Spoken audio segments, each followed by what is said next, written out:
I'm Richard Hefner, your host on The Open Mind, as I had been even nearly 4 decades ago when the program on race relations in crisis that follows today was first broadcast. Malcolm X was my guest that fateful day in June 1963. So were the 2 black leaders who in 1992 had survived nearly 30 years more of racial concerns and who joined me then for another special edition of The Open Mind, designed both to look back and to look ahead at race relations in America. It follows as well. Of course, when Malcolm and the others first explored the subject with me, it was still weeks before the massive 1963 March on Washington and Martin Luther King's famous "I Have a Dream" speech. But already what has been called 2 lines of dissent, 2 temperaments, 2 potentials, contended for the spirit of black Americans, a tension between the children of Martin and the children of Malcolm, a tension so evident in our exchanges the day I pre-recorded the program we are about to see. Wednesday, June 12, 1963. Earlier that morning, Medgar Evers was assassinated, shot in the back by a bullet from a high-powered rifle.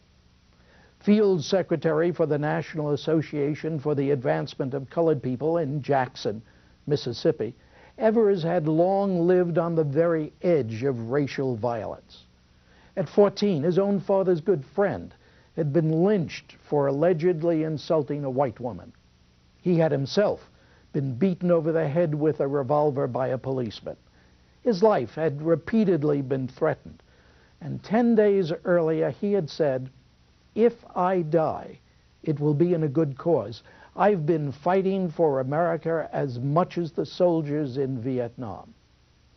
8 hours before I recorded our program, Medgar Evers did die of the assassin's bullet. With most of the thousands of racially motivated murders of blacks since the Civil War, so many of them lynchings, the killer or killers went unpunished. Evers' killer wasn't convicted and sentenced until 31 years after his foul deed. The day before, however, had also been historic. National Guard troops, federalized by the President for the purpose, had forced Governor George C. Wallace and his state troopers to step aside and for the first time permit qualified blacks to enroll in the University of Alabama. There was no violence. And that night, in a dramatic and emotion-laden nationwide television address, John F. Kennedy appealed for the first time to what Lincoln had called the better angels of our nature, to help set right the relationship of white to black Americans. "We are confronted primarily with a moral issue," pled the young president, who would himself be struck down before the year was over. It is as old as the scriptures and is as clear as the American Constitution. The heart of the question is whether we are going to treat our fellow Americans as we want to be treated. If an American, because his skin is dark, cannot enjoy the full and free life which all of us want, then who among us would be content to have the color of his skin changed and stand in his place? Who among us would then be content with the counsels of patience and delay? Hours later, Medgar Evers was assassinated. Still later that day, Malcolm X and my other guests joined me to record the program we are about to revisit. First, however, a caveat, a personal one. Be forgiving, please, for the incredible foolishness of a young host literally smoking up a storm. This segment of our program is being pre-recorded on the morning of Wednesday, June the 12th. Now, I give you this bit of seemingly gratuitous information only because the fastest moving area of American life today is the struggle for equality between all Americans. And what is thought and said today may easily be modified by the events of tomorrow. In Ebony magazine for July 1963, Lerone Bennett Jr. writes about the mood of the Negro in this way. The mood speaks in angry eyes and anguished hearts. It says now. It says all. It says enough. The words, the angry eyes, and the heavy hearts are reflections of a vast and potentially explosive emotional upheaval in the ghettos of America. The upheaval expresses itself on one level in a growing mood of defiance and despair, in go-for-broke demonstrations in Mississippi and Alabama, and spasmodic protests in the North. On another level, the upheaval takes the form of massive disaffection and a growing mood for blackness. However expressed, the mood and its manifestations are moving Negro Americans to a fateful, eyeball-to-eyeball confrontation with Jim Crow. Now, the quest for equality is a human, not a racial problem. It is the white man's problem as much as it is the Negro's. At this moment in time and space, however, it seemed appropriate to bring together a few of those Negroes who have approached the theme of equality from a variety of experiences and points of view. Let me then introduce my guests. First, Wyatt T. Walker, Chief of Staff of the Southern Christian Leadership Conference and Executive Assistant to the Reverend Dr. Martin Luther King. Alan Morrison, New York editor of Ebony magazine. Malcolm X, minister of Mosque Number 7 here in New York City, a leader in the Black Muslim organization. And James Farmer, national director of CORE, the Congress of Racial Equality. Mr. Farmer, I think I would begin the program by putting a first question to you, referring back to this Ebony magazine story that quotes you as saying that Negroes are fed up. You say they are, quote, not afraid to go to jail now. They wear jail sentences as badges of honor, not even being afraid of being shot. These people aren't going to stop. And I wonder, Mr. Farmer, how you would conclude that. Aren't going to stop until what? We aren't going to stop until a black skin is no longer considered a badge of deformity by the American people. We are not going to stop until the dogs stop biting little children in Alabama, until the rats in tenement slums in Harlem and the 100 Harlems throughout the country stop biting our people. We are not going to stop until the bigots of the South and the North no longer challenge a man's right to live simply because he is asking for the rights which the Constitution says are his, as happened to NAACP Field Secretary Medgar Evers, who was shot and killed in Jackson, Mississippi. We are not going to stop, in a word, until we have the same rights that all Americans have. We are not going to stop until we have jobs and are not walking the street unemployed in a proportion which is more than 2 times as great as among whites. We are not going to stop until we have the right to a house, a decent home, an apartment, any place we choose to live. We are not going to stop until we have the right to enter any place which serves the public all over the country. We are not going to stop, in a word, until America becomes America for all people. What would your assumption be about the time when, as you say, America becomes America for all people? Things are moving very rapidly now, and I think they're moving to a climax. This is a climactic stage of the struggle. And I would expect that within 2 or 3 years, the most brutal aspects of segregation in the South, that is, formal segregation, will be eliminated. Segregation in businesses that serve the public. I would expect, however, that there will be exceptions, that in the hardcore states of the Deep South, such as Mississippi and Alabama, and the hardcore areas of the Upper and Middle South, it will take a few years longer for us to break down those barriers. I would expect that it will take several years longer in the North for us to wipe out the more subtle forms of discrimination in housing, in employment, in de facto school segregation, and of police brutality. I think, however, that within 5 or 10 years at the most, I'll be able to take a vacation and go fishing. How do you gentlemen feel about Mr. Farmer's timetable? Mr. Walker? Well, I would agree with Jim wholeheartedly that the revolution now has been mounted. What we've seen in the last 4 or 5 years has been perhaps the rumbling and thundering of a revolution that had only established beachheads. And I think this is the critical significance of Birmingham, Alabama, that here the movement for the Negro's full emancipation took a significant turn. And I think the mood of the Negro around the country has been, well, knowing the frame of reference in which Birmingham has existed, If Negroes can stand up like this in Birmingham, Alabama, then what the hell, we ought to do something here. And I think it has given a new sense of militancy and a new sense of direction to the entire Negro community in America. What do you think was the ingredient here that led to this attitude? And Mr. Farmer said a moment ago, this is a particularly crucial period. We're all aware of that. What has changed now? What has changed in this year and in last? Well, I think the mounting of the revolution, in other words, there has been the contagion of heroism. I think the human spirit admires heroism and courage. And in an instance like Birmingham, they have seen this demonstrated by the young and the old alike, male and female. And it has an infectious quality. And the compounded frustration of 244 years of slavery and the last 100 years of quasi-freedom with all of the geometric frustration that the Negro has had. I think this is a part of what Dr. King describes as a zeitgeist. It just had to come, and this is the moment.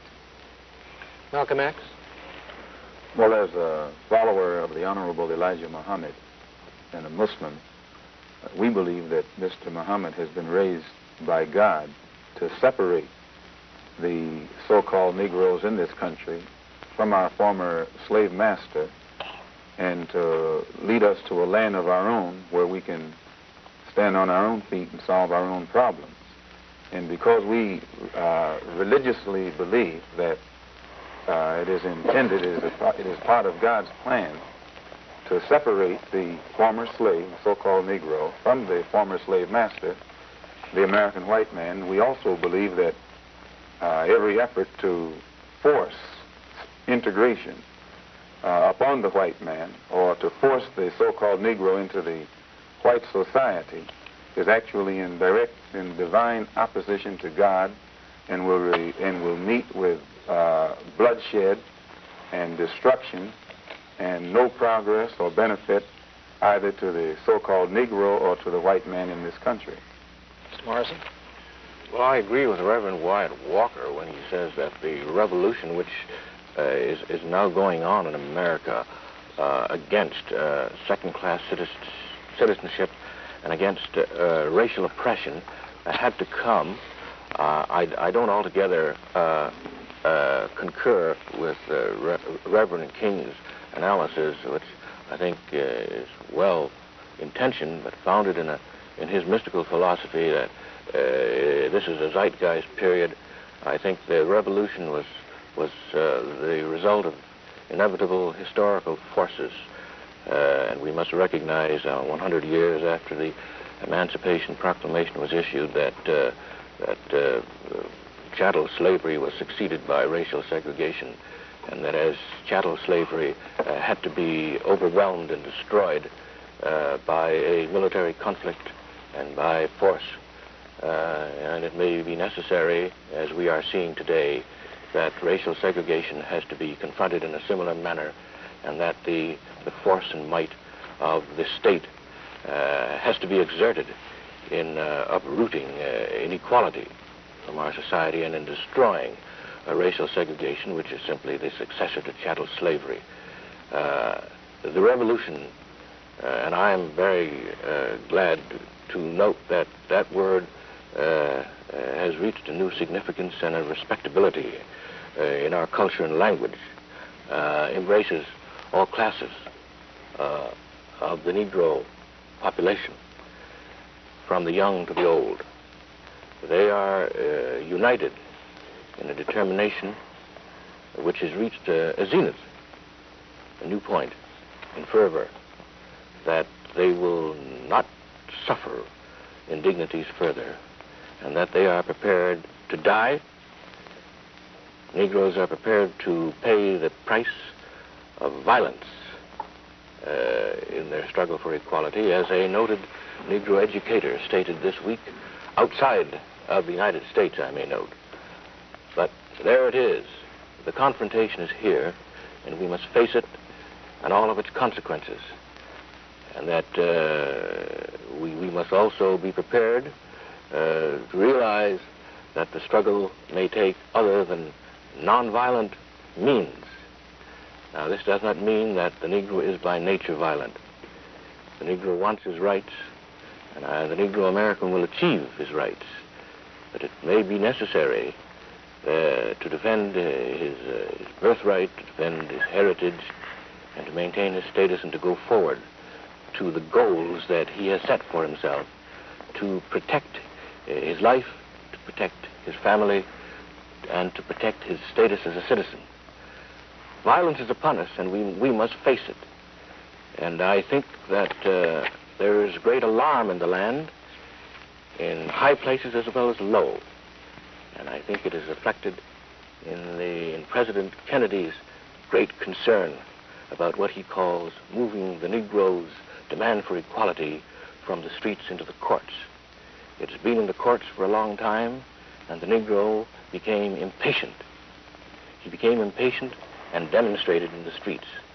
Now, the power structure of this country wants to contain the struggle.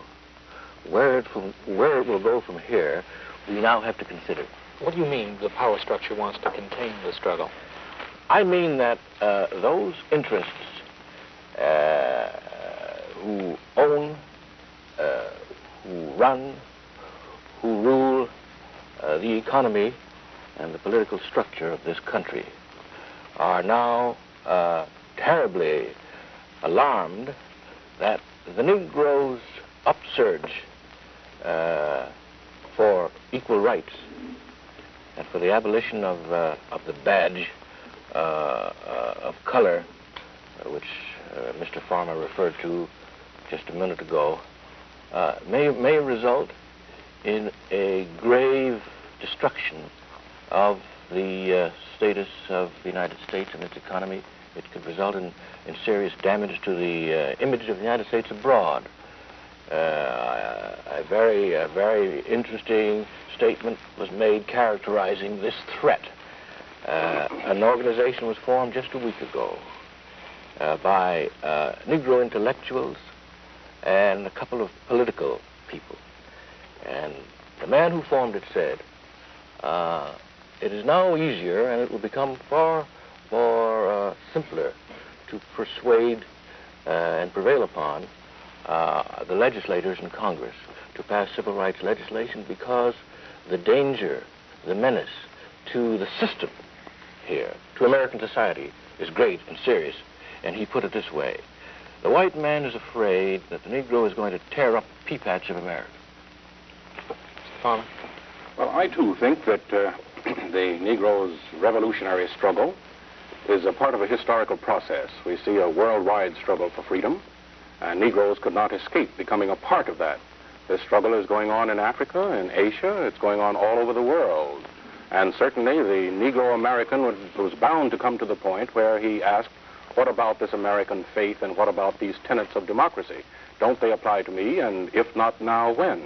I think that in historical terms we can date the new militancy of the Negro back to World War II, when Negro boys in uniform were fighting against the master race theory of Hitlerism. Of course, they were bound to ask themselves, what about the master race theory back in Alabama and Mississippi? Shouldn't I fight against that just as hard? I think another reason for the evolving militancy is the increasing education of Negro youth. As one of the Negro sit-in leaders replied when he was asked back in 1960 what accounted for the difference between his father and himself. He said, well, Pop had only the Bible. I've got the Bible and the college education. How are you going to teach a man about the tenets of American democracy without expecting that at some point he will ask, don't these things mean me? If not now, when? A third factor that has created the new revolution is, of course, the emerging nations of Africa. Negroes have gotten a greater sense of identity and identification and a greater sense of pride as a result of it. You can only push a man around so long, and this has encouraged Negroes to demand that the pushing around stop. Now then there have come the sit-ins, the freedom rides, before that Montgomery, the bus boycott under Dr. King's leadership, now Birmingham. So it's like a miasma now, north and south. Negroes are saying not tomorrow, not next week, but now. Of course, what I'd like to do is get back in just a moment after we take a break to the questions that you gentlemen have raised, particularly the one that Mr. Morrison raises about this effort of the power structure in this country, as you say, to contain the struggle that you are discussing, Mr. Farmer, but let's just take a break and we'll be back to that subject in a moment. Mr. Farmer, let's go back to this matter that Mr. Morrison raised about the power structure in this country wanting to contain, and I presume that means restrain, the struggle for equality of the Negro. How do you react to that notion? Well, I think the power structure in the United States is no different from any other power structure, and power structures always try to protect their position and try to avoid trouble. They don't want trouble. They want to contain it as much as possible. To illustrate that, in Greensboro, North Carolina, after massive demonstrations and after 1,500 arrests, we were asked to stop, just stop. Of course, we refused to do that, and they finally offered us 2 theaters desegregated if we would agree not to demonstrate against anything else. And presumably this meant till the end of time. Well, needless to say, we could not accept that, because what we're asking for now is complete desegregation of everything. We're asking for an open city. Our power structures always have to be prodded.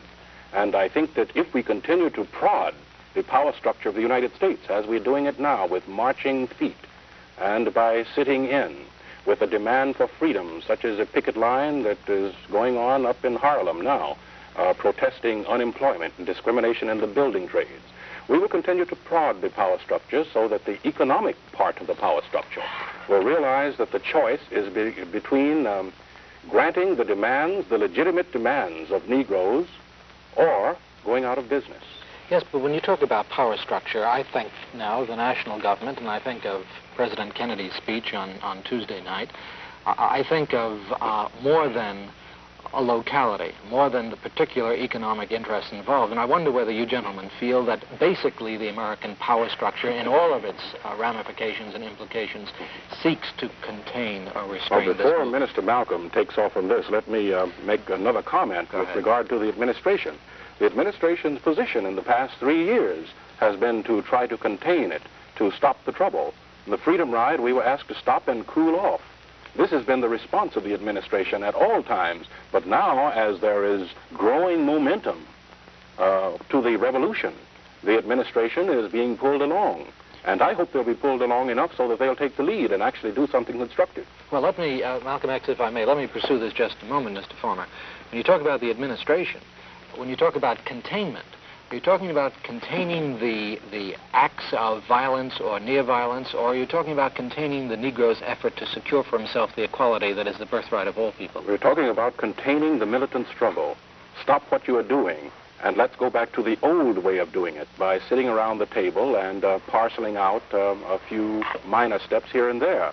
But this is not enough any longer. But do you think that this reflects a basic refusal to accept the development of the Negro's position? Well, I think in part it's a refusal or a failure to recognize the intensity of the demands. Now, I think that that recognition is coming. I think that the administration is beginning to recognize it. The speech of the president recently on civil rights indicates that. But this is because the pressure is kept up. And I fear that if the pressure relaxes now, that the tendency of the power structure to move will decline. That's why we intend to keep up the pressure, as I'm sure the other gentlemen here do. Malcolm X, I think perhaps we ought to turn to Malcolm X, who wanted to comment on that. Yes, on this white power structure. When you say power structure, I know you mean the white power structure, because that's all we have in America. And the white power structure today is just as much interested in perpetuating slavery as the white power structure was 100 years ago. Only now they use modern methods of doing so. And realizing that the black people in this country are waking up and becoming filled with a desire to be looked upon as men and as human beings, the white power structure, to slow down that struggle for freedom and human dignity, uses tricks. 100 years ago they could do it with chains. Today they use tricks, and one of the tricks that they've invented is this token integration, to get Negro, so-called Negro leaders to accept a few token crumbs of integration that don't solve any problem for the masses of black people in this country whatsoever, but it does make the hand-picked Negroes be satisfied, to slow down the cry of the masses. And a good example of that is, as soon as the spirit of rebellion or revolution began to spread among the masses of black people in this country, and they began to take an active part, and they showed that they weren't confined to this nonviolent approach, then the government or the power structure began to sit up and take notice. And now, as you said earlier, the president is talking about new legislation and to put it, take it out of the streets and put it back in the courts. Why? As long as it's in the streets, it's in the hands of the masses of black people who will not compromise or who cannot be bought out.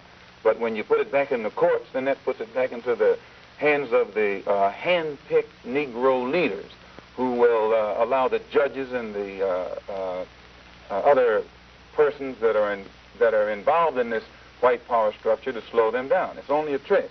And as long as the masses of black people are involved in the struggle for freedom, not integration, but freedom, and respect as human beings, respect as men, and show that they're willing to die to be respected as men, then the power structure sits up and takes notice. But as long as this mass element is led, and when I say led, I use led in quotes, actually contained by Uncle Tom Negro leaders who hold them back, who tell them turn the other cheek, and things like that, then the white power structure isn't worried at all.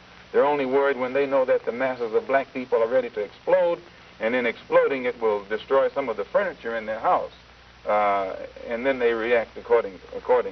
Mr. Morrison?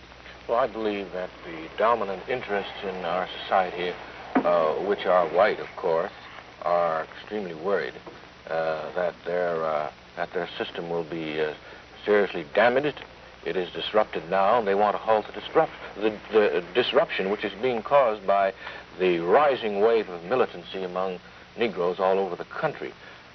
President Kennedy, in commenting on the efforts and the methods being used by American Negroes to gain their ends and their goals, which simply stated are unrestricted access to citizenship rights, said that it is better to settle these matters in the courts than on the streets. But the Negro started out trying to settle his problems and to correct his disadvantages and destroy the basis for his struggle and eliminate the grievances, very serious grievances he had in the courts. Our NAACP was set up on the basis of legal struggle and legal tactics alone, and it has had to revise its whole approach to the question. And yet, Mr. Morrison, it seems to me that the president was saying that while he seeks to remove the struggle from the streets, that the courts have gone quite far, that the presidential office, the executive branch of our government, in the president's terms, has made certain steps, and he seems to be saying more now. He says, we face, therefore, a moral crisis as a country and a people. It cannot be met by repressive police action. It cannot be left to increase demonstrations in the streets. It cannot be quieted by token moves or talk. It is time to act in the Congress, in your state and local legislative body, and above all, in all of our daily lives, which is more than saying, let's send it back to the courts. Why didn't he say this 3 years ago?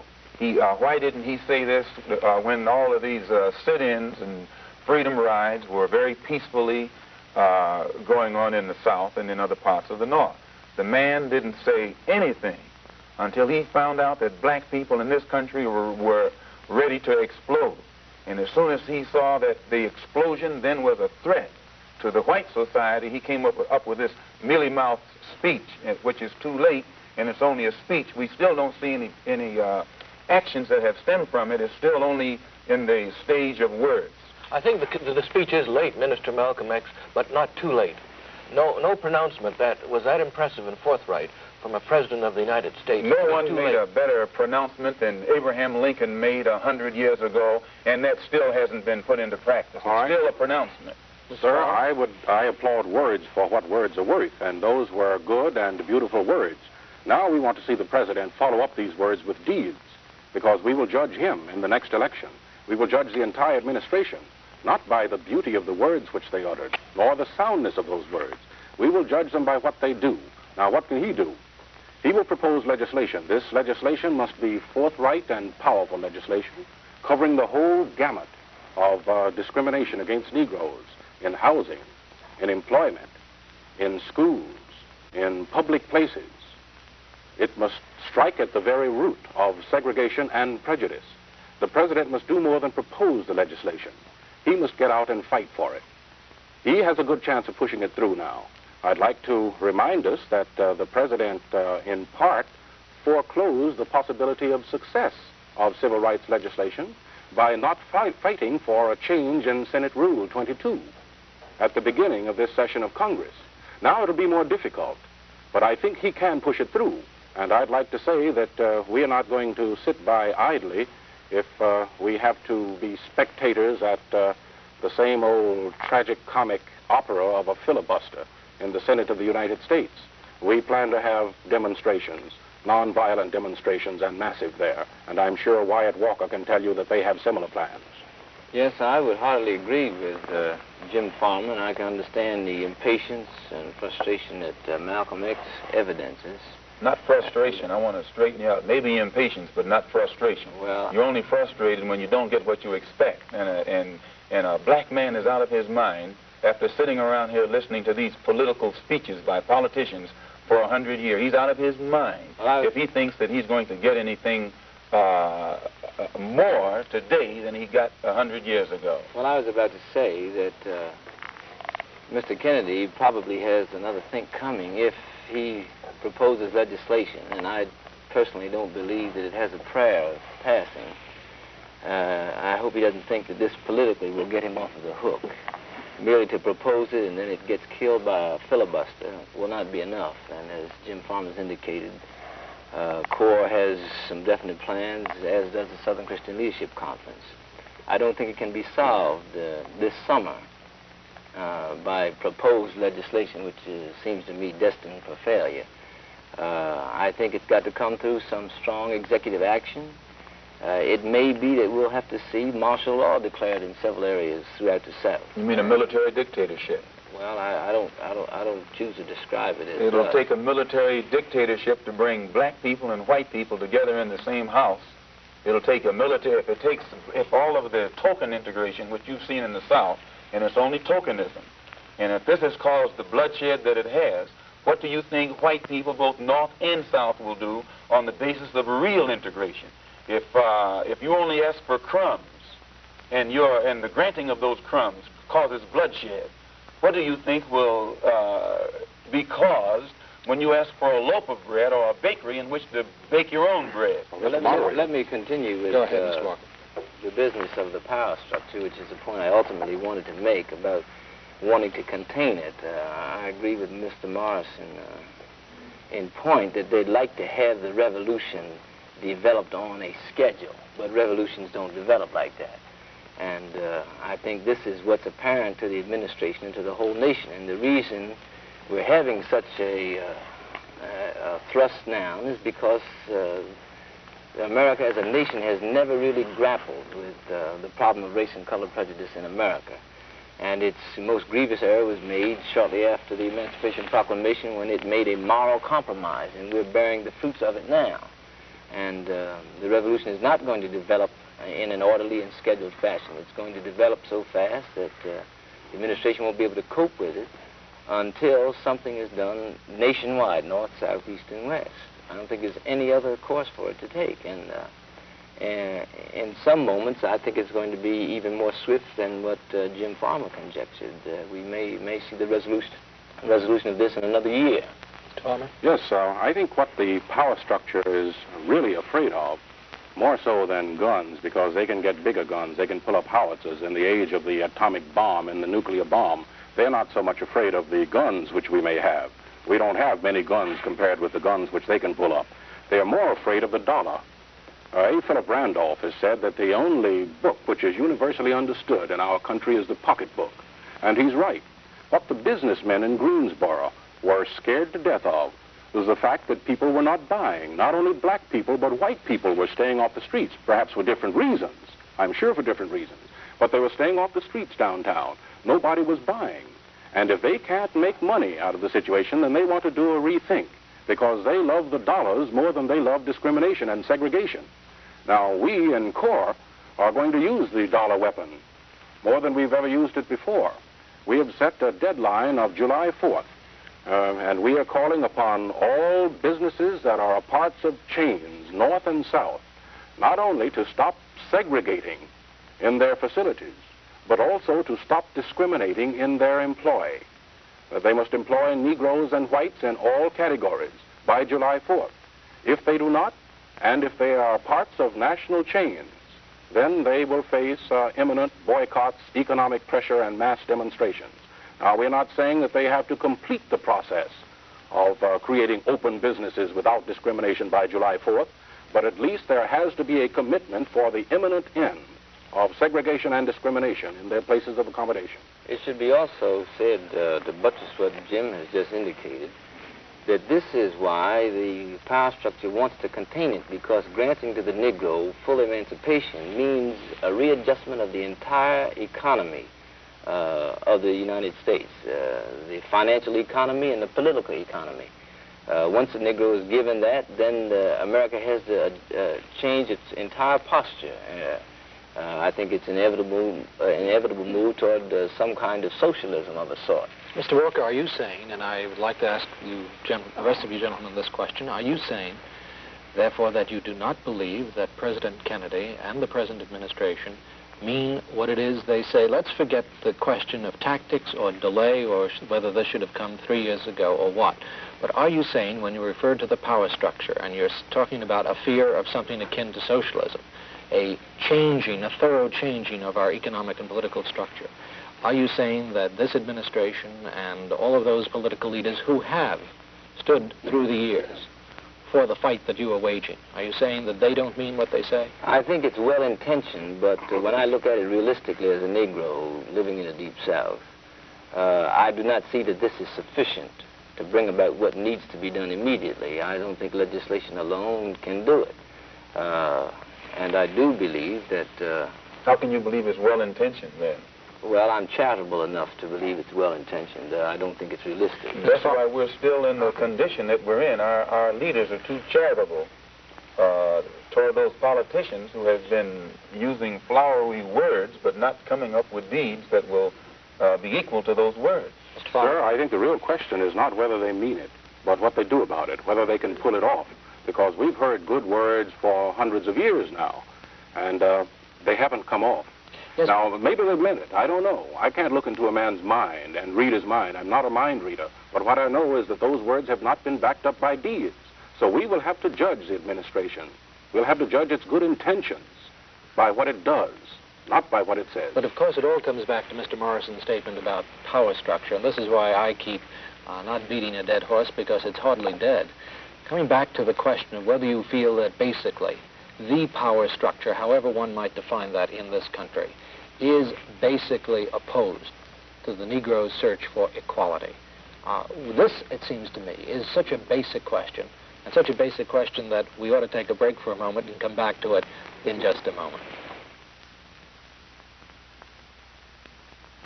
Mr. Walker, you wanted to say something about this. Yes, I want to take strong exception to the President's suggestion that it's better to move the struggle of the Negro for full emancipation out of the streets back into the courts. And I take the inference as meaning that it's dangerous for the battle to be waged in the streets. But I think in the wise of our American heritage that I don't want anyone or the public to think that our means of fighting for equality in the streets is an illegitimate method. It's a part of the American tradition. And I do not want it thought that because it is dangerous, that it should be taken from us as a methodology to secure full emancipation now. May I just say, as an historian, my reading of what the President said on Tuesday night is not that there is something wrong with what goes on in the streets, but that he himself, as an historian, knows that this is the way so much has been accomplished in our own history, but rather is saying that that has been the prelude to the writing into our governmental structure, through our legislatures, through our executive branch, of more fundamental reforms. I don't think that he is saying that there is something illegitimate about what happens in the street, in the actions that you gentlemen are responsible for. I don't think that at all. This is my own reading of it, but rather that he is seeking now to make firmer within the context of this total American structure, what has been stirred up by the actions in the street. But when he says it's better, fortunately, or I guess unfortunately, John Kennedy has never been a Negro, and I can't wait to go through the courts, because I've seen 100 years of that, and it's city by city and county by county and specific instance by specific instance. And that's why the courts alone will not do it. And I can't buy that it's better to move it from the streets into the courts. What this nation must face is that we have a legitimate right under the First Amendment guarantees of the Bill of Rights to peacefully demonstrate. And this is what the nonviolent revolution is directed at. And this is why we insist upon it. As a means of, if you will, creating a crisis so severe that the government, the federal administration, has to grapple with it and do something immediately. But it seems to me that what President Kennedy is saying, that he is urging upon the congressional branch of government, the legislative branch of government, what it is you have just said, that the federal government must seize upon this question now that it has been dramatized so successfully by what has happened. But I think he knows full well that it cannot be done like this summer, and we say it must be done this summer. And yet what you say is that the national government must do something. The means by which the national government does things is through the executive branch, through the Congress. The courts have acted. You say the courts do not function quickly enough. I think the president concedes that.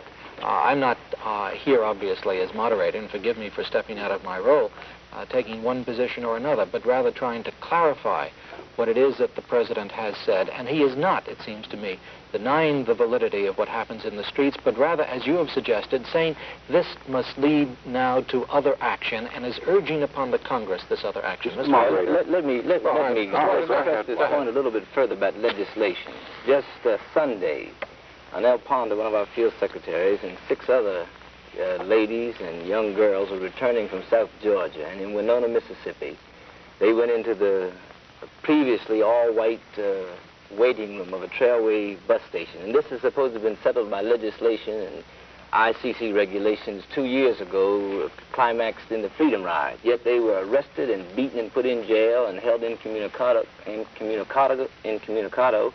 and in need of medical treatment that they never did receive. Now, this is why the Negro mood is such that we won't buy legislation alone. There's got to be legislation that is enforced by whatever it takes to enforce it. Mr. Palmer? Sir, I hope we understand that Negroes don't like being in the streets. I don't like being in the streets myself, but it's something that we have to do.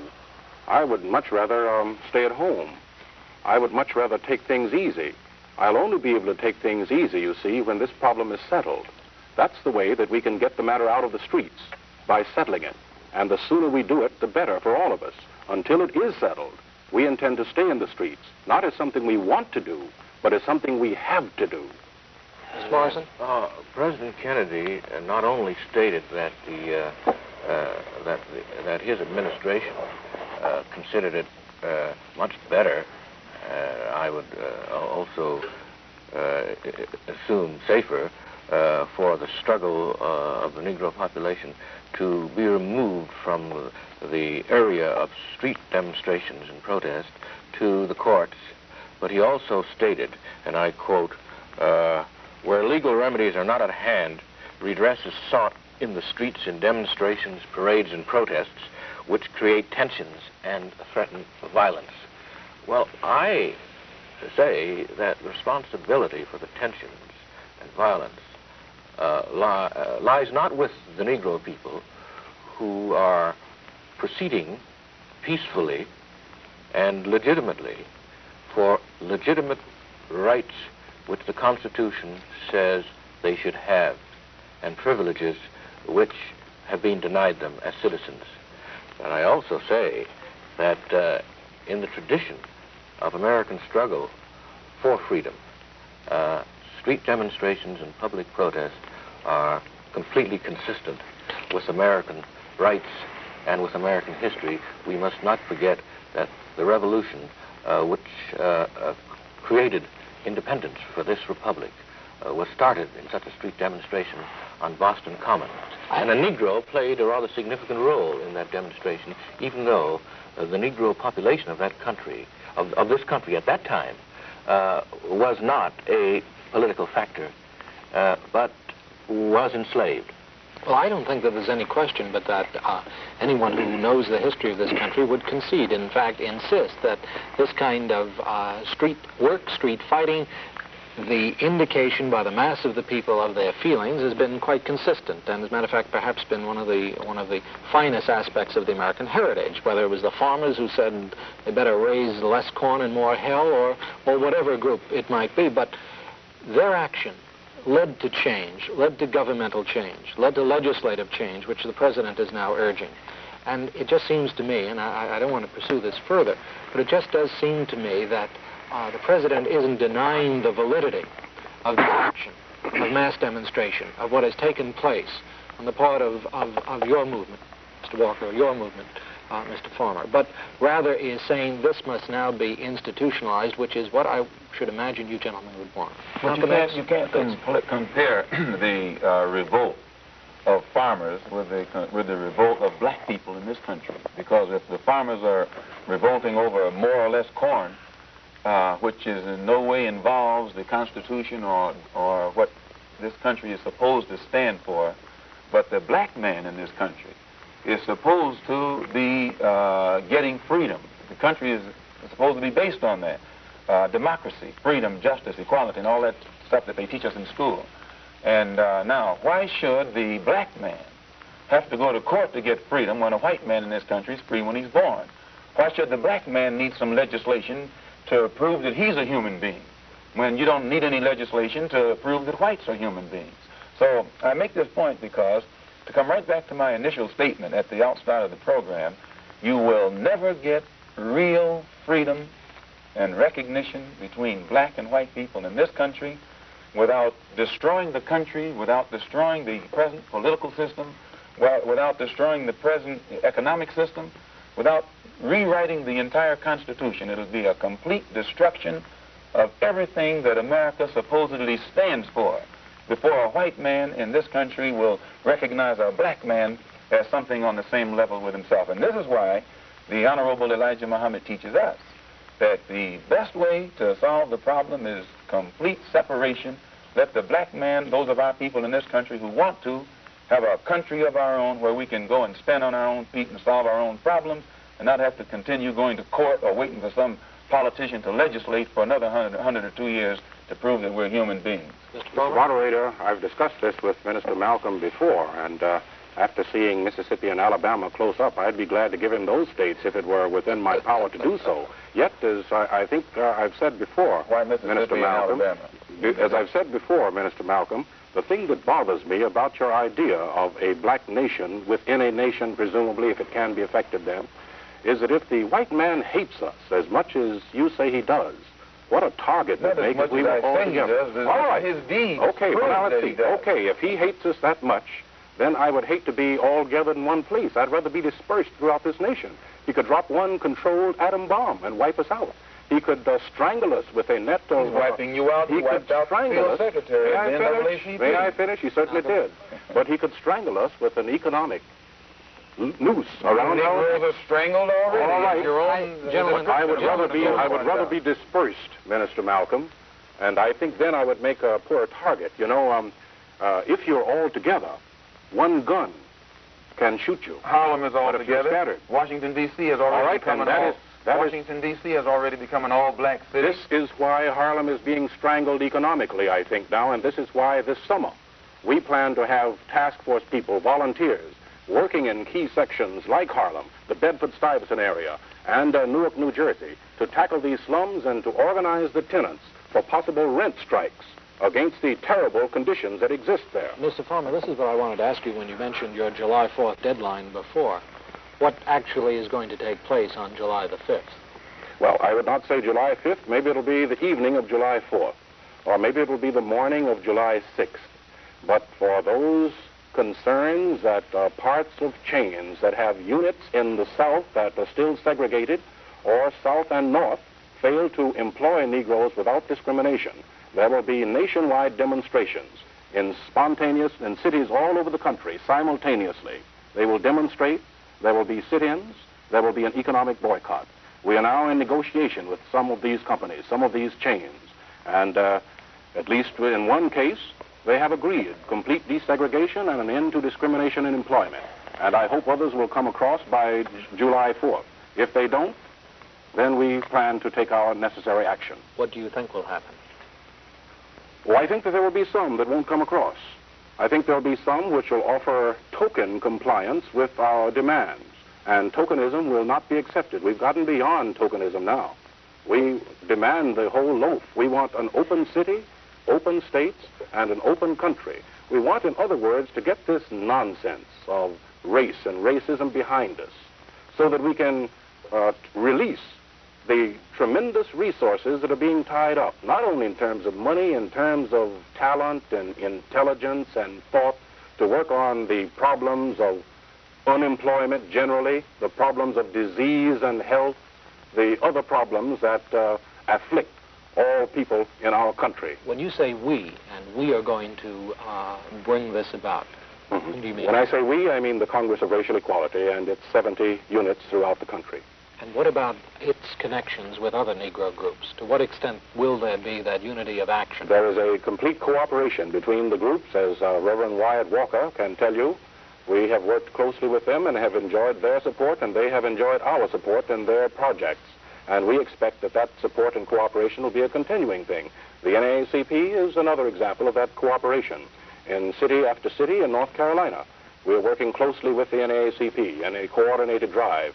We expect that there will be full coordination in this campaign for economic boycott. Well, then I would turn to Mr. Walker and ask him, what does he see happening on July 4th or 5th or 6th? Well, certainly, whatever resources we have to put at the disposal of the overall program of the Congress of Racial Equality as far as economic withdrawals, if they are going to withdraw their support from the Kresge chain or the Woolworth chain or the Sears Roebuck chain, we have a moral commitment to cooperate with them, and we would notify our 85 affiliate organizations across the South to cooperate with them in this regard, because our goals are exactly the same. We may differ in timing or methodology at one point or another, but there's very little theoretical or philosophical differences that we share. We insist that the Negro, individually and collectively, must have the opportunity as immediately as possible to move into the mainstream of American life without the burden of his high visibility being an unnecessary burden to him. What about economic instruments? Do you think these are the most effective, as Mr. Palmer was suggesting? I would agree absolutely. This is the one thing that gives the Negro community leverage. I suppose in all good businesses, according to the Wall Street Journal, 6% is the margin of profit, and the Negro community is the critical margin in America with his income and with his buying power. Just let us suppose what would happen if we proposed to the automotive industry or some member of the automotive industry that this fall, if we can't go to Detroit and look through the offices of General Motors or Ford or somebody else, and we can't find it dotted proportionally with Negroes, what would happen to the stock market or the automotive industry if all Negroes joined a nationwide effort not to buy new cars this fall? The margin of profit is so slim, I think it could have a real effect on the Dow Jones averages. Are you going to Detroit this fall to make that search? We are in the process of making a decision as to whether we will have a national conference in Detroit on a nationwide selective buying campaign against some major industry that does not practice fair employment. You say that decision still has to be made. What would be the arguments against it? Well, as a Negro, I don't know of any arguments against it. It could, with the accelerated thrust of the Negro community, it may be that some other focus might have priority. You mean some other industry?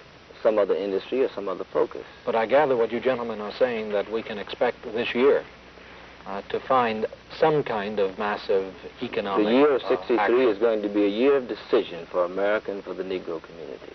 There's talk also now, of course, in the papers today, on this day, of a massive march upon Washington. Do you feel that this will take place?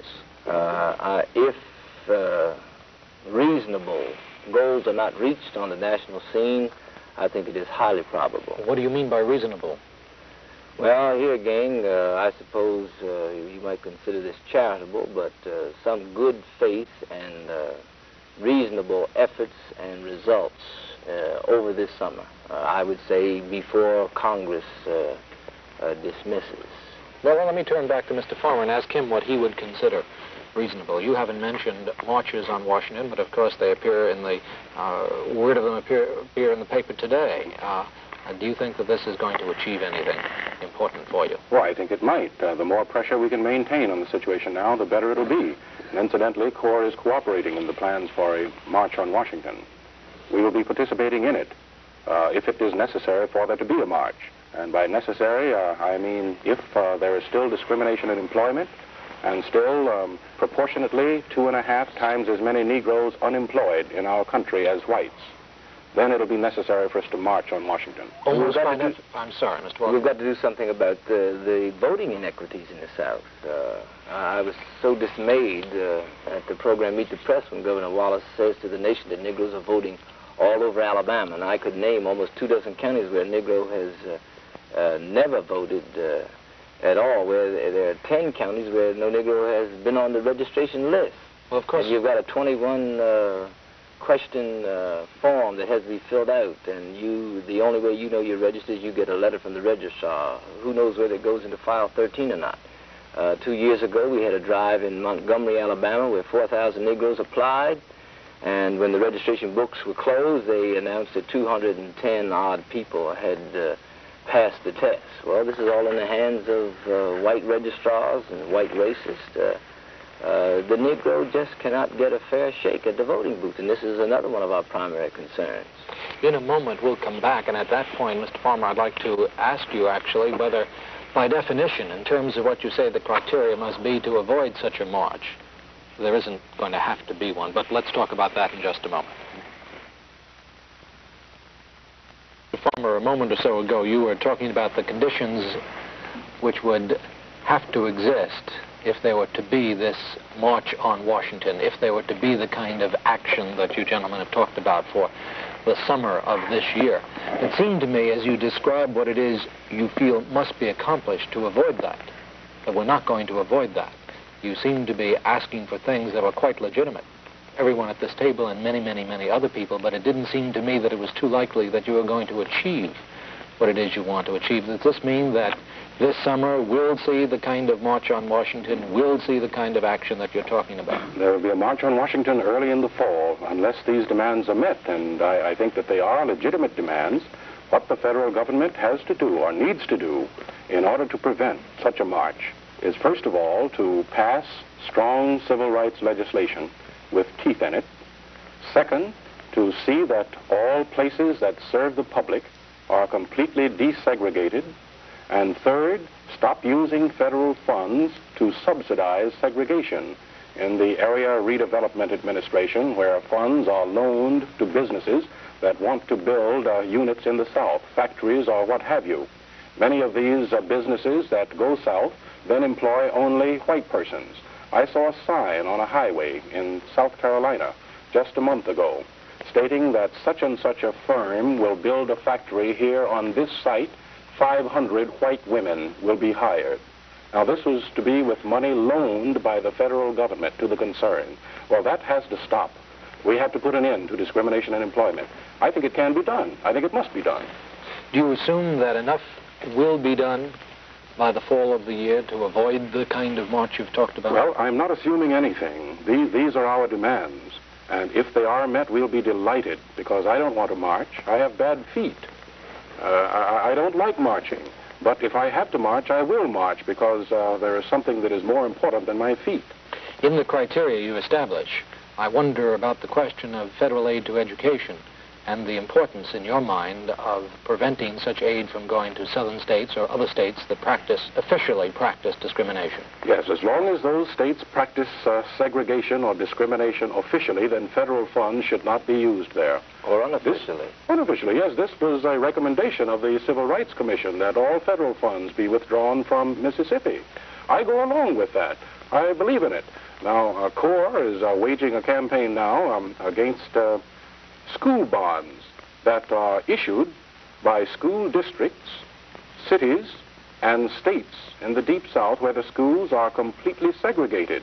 These bonds are marketed in 7 northern states, including New York State. Hundreds of millions of dollars are involved. The people who put their money into those school bonds from segregated areas are thereby subsidizing segregation. Now, they may be good people in the sense that they don't beat their wives, they don't push ladies down subway steps. They don't realize that the money that they are pouring into those bonds, they're investing into those bonds, are being used to build and maintain segregated facilities. Well, that should stop. Logically, of course, I have to go on and then ask the question about your concern for segregation in northern schools.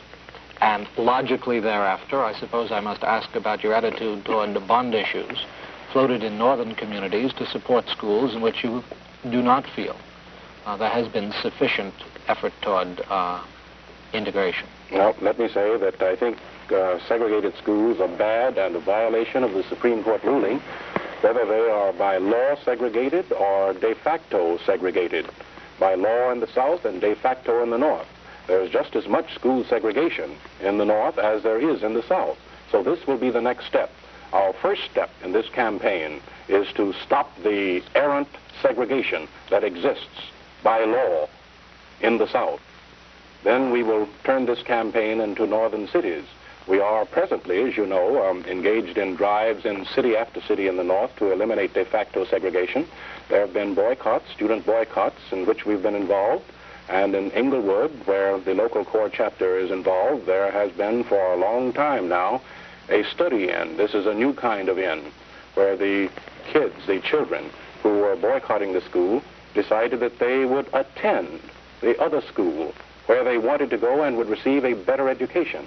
They are sitting in those classes and studying, and I'm told that they're actually being called on now. But still, they presumably will not receive any credit for the courses which they take there. Well, this sort of technique will be used more widely. Following that, the economic approach. Well, I was just going to ask you about that. You say this technique will be used more widely. Yes. Specifically, what are you referring to? Specifically, I'm referring to study inns, boycotts and study inns in northern schools which are de facto segregated. Are these planned as of now for the fall? These are being planned as of now for the fall. In particular localities? In various cities. I cannot specify the cities at the present time. All right, I cut off Mr. Morrison before. I'm sorry.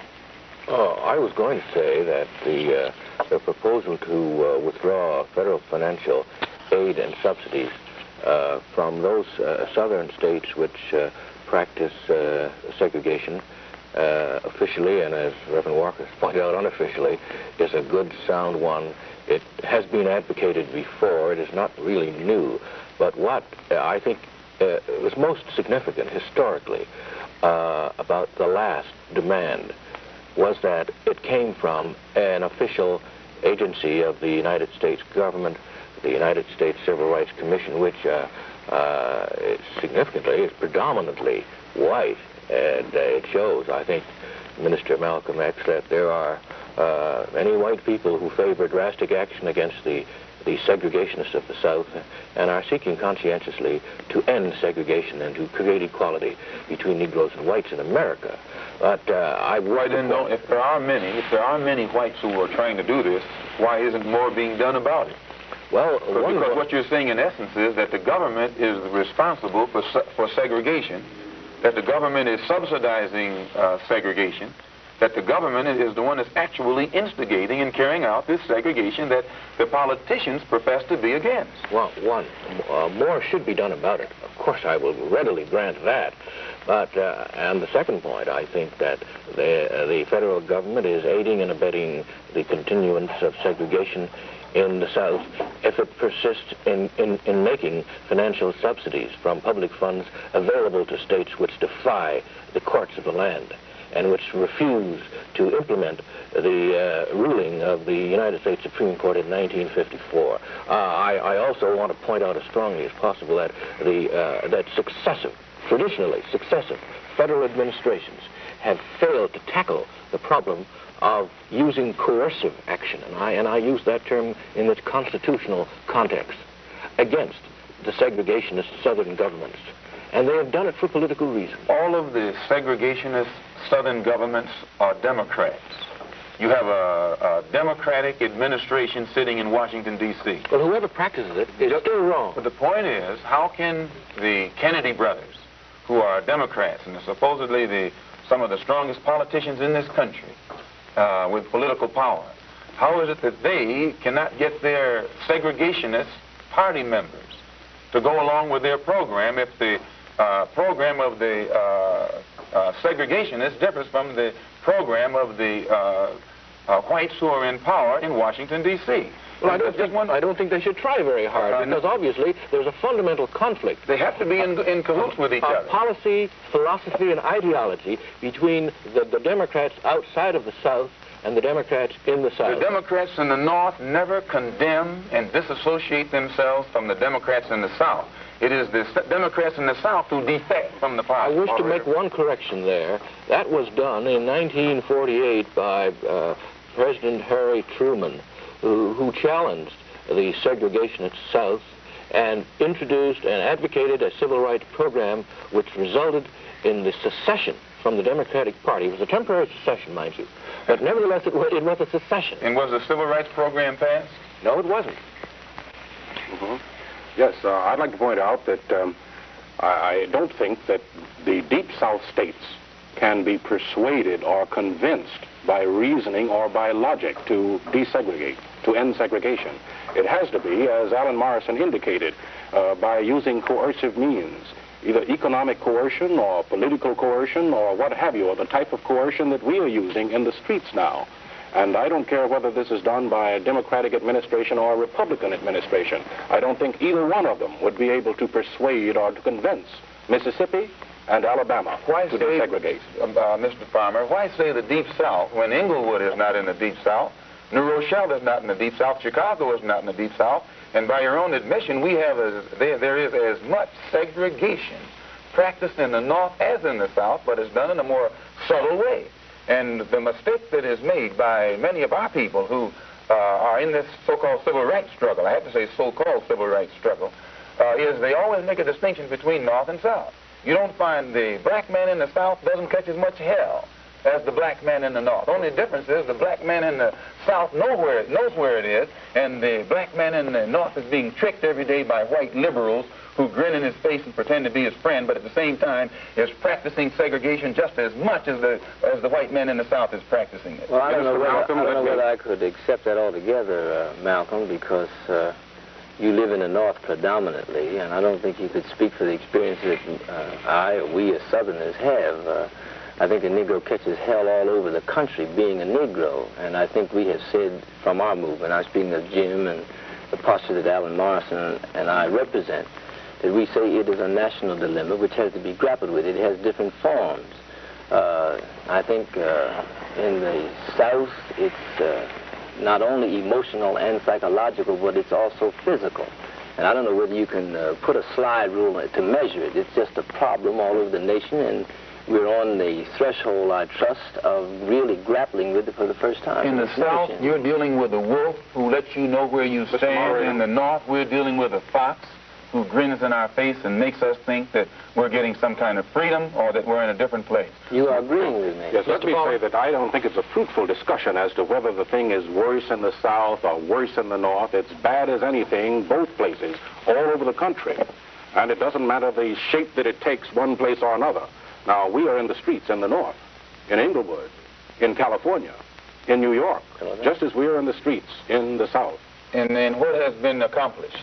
What has been accomplished? What is being accomplished? Look at Philadelphia. Negroes are now being employed in Negroes got a job. All right, 4, yes. And we are continuing our pressure. There are a million Negroes in Philadelphia. Now, let me tell you, Minister Malcolm, that we have gotten jobs for Negroes in Safeway's grocery stores, in Kroger's grocery stores, in department stores, in seal test dairies, in concern after concern.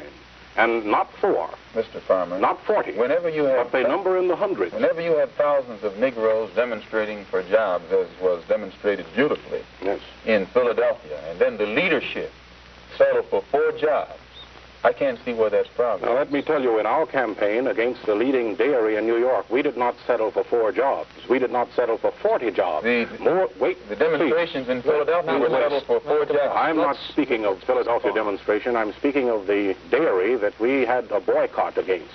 We have more than 40 jobs already, and many more are coming. Now, we're after not a token employment. We're after full employment. I'd like to say a further word on the employment question, Mr. Moderator, if I may. Please do. I think it's no longer adequate for an employer to say that I don't discriminate merely because I accept qualified applications and employ the best qualified of the persons who have applied. And it just so happens, accidentally, no Negroes who are qualified have applied. Now we're insisting that we see some Negroes there working. We're insisting that there be some dark faces working in those factories, those shops, and those offices. I think that it is impossible for the rear wheels of an automobile to catch up with the front wheels of an automobile while they're going at the same speed. It is necessary for there to be a new push. We say to the employer now that he has a responsibility not only to employ the best qualified person who applies, but to seek qualified Negroes, and if they are not qualified for the specific job, to help train them and to admit them to all of his apprenticeship training classes. We say the same thing to the trade union, because we've got to break out of this box where the Negro is at the bottom of the economic totem pole. This is what we're trying to do. It's not confined to Mississippi, Mr. X. Well, of course, this does raise the question, the point you just made, Mr. Farmer, as to whether there is not now a search for more than equality, whether there isn't an effort now to make up, as if one could, for the hundreds of years during which the Negro has suffered outrages within our country. I think we've got to try. I think that the nation owes us a debt on this. The nation must pay that debt. May I just pursue it and exercise some prerogative here? You say the nation owes a debt to the Negro community. Is it a debt that can be paid within the context of what it is you basically want, the concept of equality? Well, I'd like to achieve is equality. What we are trying to achieve is equality, and we cannot achieve equality while the Negro remains at the bottom, frozen at the bottom of the economic ladder. Now, the statistics are rather cruel, and the statistics show that the gap between the average income for Negroes in this country and the average income for whites has not closed. In other words, it is fantastic to do as Governor Wallace has done in Alabama and compare the Negro's standard of living in this country with the standard of living in Africa or Europe or Canada. The only fair comparison is with the standard of living in the rest of America. And the gap has not closed. It did close a bit during World War II, but that, as you know, was because of temporary employment in wartime industries. When the war was over, those jobs were lopped off. In the past 15 years, the gap has widened slightly, which means that if we are to achieve equality, we've got to find some way for the back wheels of the car to catch up to the front wheels of the car without a collision. Go ahead. It means that the only time the black man in this country has made any progress was when in wartime. When the white man has his back to the wall, then he lets the black man come forward a little bit. And as soon as the war is over, he tells the black man, get back off me now. And I think, sir, with all due respect to you and the others who are here, when you sit and analyze the problem as it actually is and see the hypocrisy that has been practiced by whites when they talk this love talk and equality talk, sooner or later you'll be able to see that since we don't make any progress only during wartime, it'll take another war for the black man to take any more steps in the right direction. And no, I didn't cut you off when you spoke there for 15 minutes. The moderator wouldn't let me. When you see the grit or the economic rut that our people are in, and as you point out and he points out, the union excludes us from them to keep us out, and if the union doesn't do it, management does it. We are caught in a grip between union, management, or I should say a conspiracy between the union, the management, and the government to keep us at the bottom of the economic ladder, the bottom of the housing ladder, the bottom of the educational ladder. And after experiencing that in a country for 100 years, I don't see how you could have any hope or confidence that this same race that has been doing it is not going to continue to do it, only in a different way, with more 20th century or up-to-date or shrewd methods today than they had to use in the past. You say that progress is achieved only in wartime. It has only been achieved by all right, people now during you say wartime. that. We're in a war now. We're in a war now. The war is being waged in the streets of Birmingham, the streets of Greensboro, the streets of Danville, Virginia. That's not the war. Now, wait a minute. No, this is the war. That's not the war. This is the war. It's the result of the war. America is at war with Russia. Let's let me pursue the point. This is the Revolutionary War. The Revolutionary War was not finished at all. The Revolutionary War, 1776, provided independence and freedom, in a sense, for some Americans, but excluded black Americans. This is Revolutionary War Part 2, to take those beautiful words of the Declaration of Independence, of the preamble to the Constitution, and make them a reality for black people as well as white. Now, we are waging that war. If you don't like this war, that's all right. No, wait a minute. Don't deny that it is a war. Malcolm X, may I interrupt at this point and just ask Mr. Walker, who is championing at the bit over here, for his comment? Yeah, I wanted to buttress what Jim was saying about employment. I think the Philadelphia instance is one instance. In Atlanta, we have what we call Operation Breadbasket. We're dealing with one consumer industry, the bread industry, in less than 3.5 months, using the technique that Jim described of buying where we can get jobs on a proportionate basis. We created for the Negro community $400,000 in new jobs. Now, this means that a man who was a delivery man, who was making $40 a week, now has a job as a bread salesman and makes $115, $125 a week. He has 4 children. If he had stayed as a delivery man, those 4 kids would not have had an opportunity at college and emancipating themselves educationally. Now they have a chance at college. And when you add $400,000 to the income of the Negro community in any city, through just one industry, then it seems to me that this is a legitimate and reasonable result for the kind of techniques and methods that we use. And there's over against the catalog of ills which you recite, which we would agree with, that it is a fair commentary. I would like to know what alternative do you propose is over against what we do? That's a fair enough question. Let's wait for a break to get the answer. Malcolm X, I'm sure that you'll want to reply to Mr. Walker's question. Yes, the Honorable Elijah Muhammad teaches us that after 400 years in this country, a country to which we've contributed our free labor, sweat, blood, we've given our lives to make it, or help make it what it is. And today, because the white man says that it's time now for us to get integration, or what he calls freedom, and many of the so-called Negroes who take him seriously and believe that what he says is he means it, they try and take advantage of it, and they end up getting beaten with police clubs or fire hoses or having dogs sicked upon them, simply because they believe what the white man says, that he intends for us to have freedom, justice, and equality.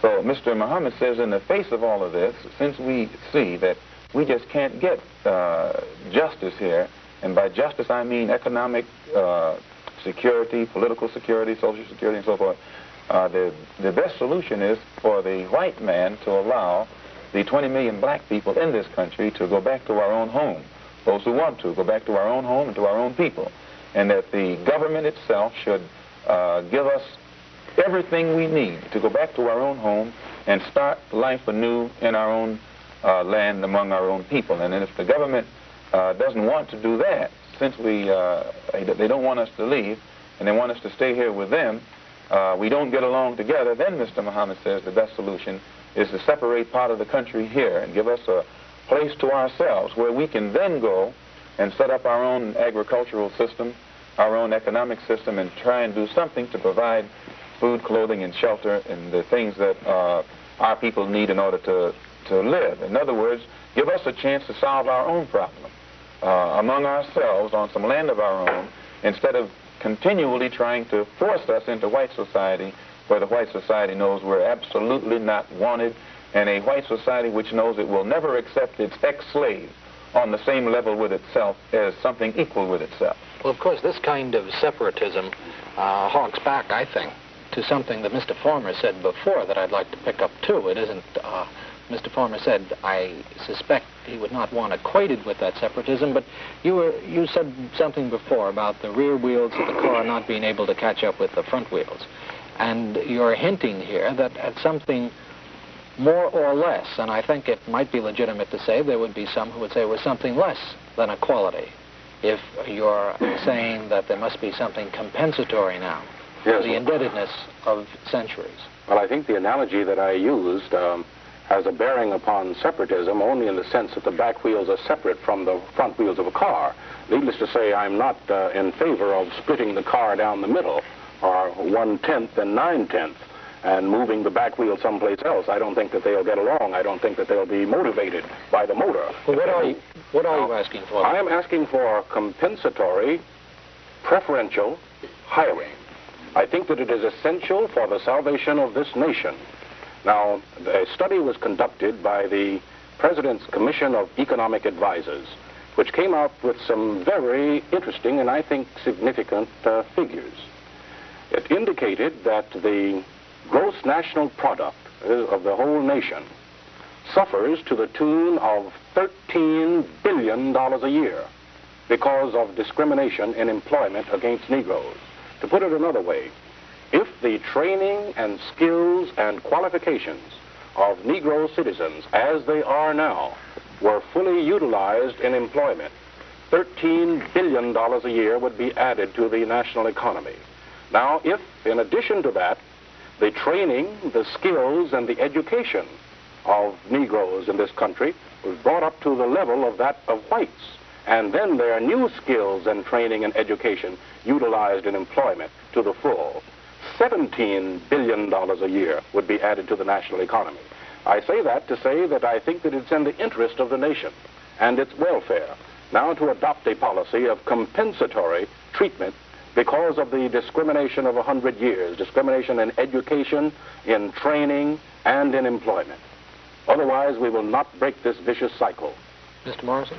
Oh, this principle of compensatory or preferential treatment for Negro Americans is relatively new, and it results from the findings, as Mr. Farmer has outlined, of American social scientists and exhaustive research conducted by a Negro leadership organizations such as the National Urban League. We have discovered that the treatment accorded the Negro in American life has imposed monumental, massive disabilities which cannot be corrected overnight, nor can they be straightened out simply by granting, either by executive order or legislation, equality of opportunity. Now, equality of opportunity used to be the phrase used, but it is not enough. Equality has to be, the word equality has to be broadened, it has to be deepened, and it has to apply to the tragic circumstances which white America has created for the Negro population. The Negro population is educationally disadvantaged, it's vocationally disadvantaged, and in every other sense, it has handicaps which cannot be altered or corrected without compensatory treatment. This means that the Negro has to be given more than equal consideration. The American society, federal government, state governments have to inaugurate policies and consistently apply them which take into consideration the historical deprivation of equal rights, of the right to education and economic growth of the Negro people. Otherwise, the Negro will be traveling at a tremendous disadvantage. He's got to catch up, and he has to be assisted to catch up, because this is what our society, and let's face it, what white people have done to Negro people in this country, and something has got to be done dramatically to make up for the gap. And the gap is widening, incidentally. We used to say that the Negro condition was improving and rising, but we now know that the condition of the Negro population 10 years ago was actually better than it is now. In other words, the gap in income, the gap in education is growing, and it has to be closed. This is exactly why we say in our Operation Breadbasket, when we go to the consumer industry, that we want 14 or 18 new jobs created for Negroes, that we won't accept when they say, well, can you find us somebody? We say, no, the burden is on you. You find them. Or else we will have to tell our people that we cannot in good conscience patronize your product. But of course it seems to me, if I may suggest this, that the word compensatory is a strange one. Compensation. Can the Negro possibly be compensated for the hundreds of years of deprivation? No. Isn't it a matter of opportunity? Never, but it can be. Then let me say it's changed the terminology. I don't care what you call it. A rose by any other name smells just as sweet. Well, you can call it what the president has called it, incidentally. He's called it positive affirmative action.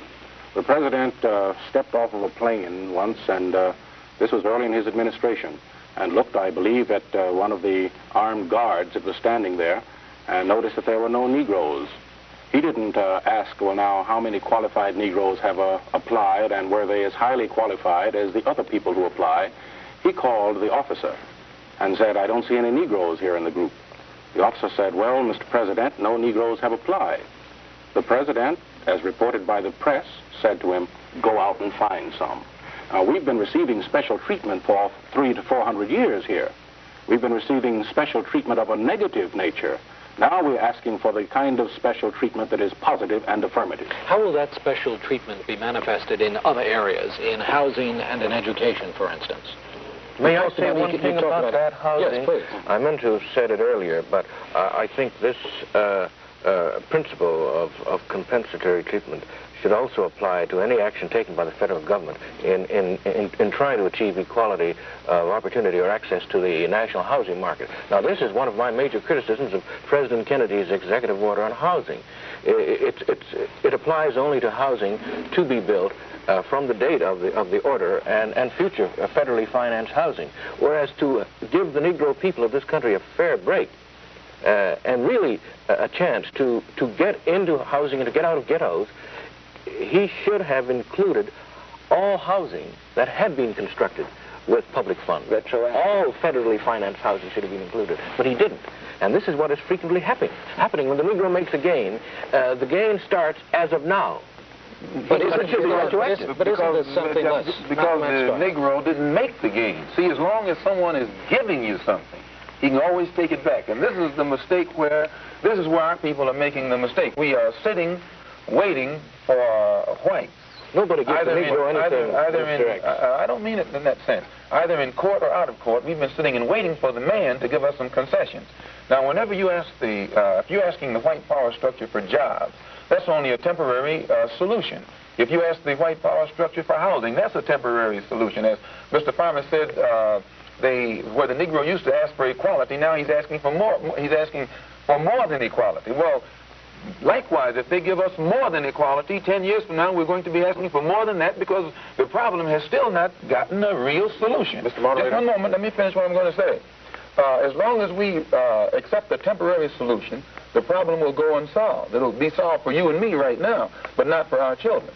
If the black nations in Africa, most of which have a less number of educated Africans than exist among black people in this country, yet they can establish their own independent nations and try and create a future for their people, then Mr. Muhammad says, here in America, there are enough black people who profess to be educated, and with all this talk about equality with the white man, if we're equal with the white man, why can't we separate from him and set up our own government and go for ourselves and solve our own problems? Mr. Farmer, if we can stick for a moment to this notion of compensatory action, I really think that we ought to work on this one for a moment, because it still seems to me, and it probably does seem to a number of people, to have within it the germs or the seeds of disaster itself. That's why I go back to the question of housing and education. Let's pick education. How does one bring about compensatory action in education?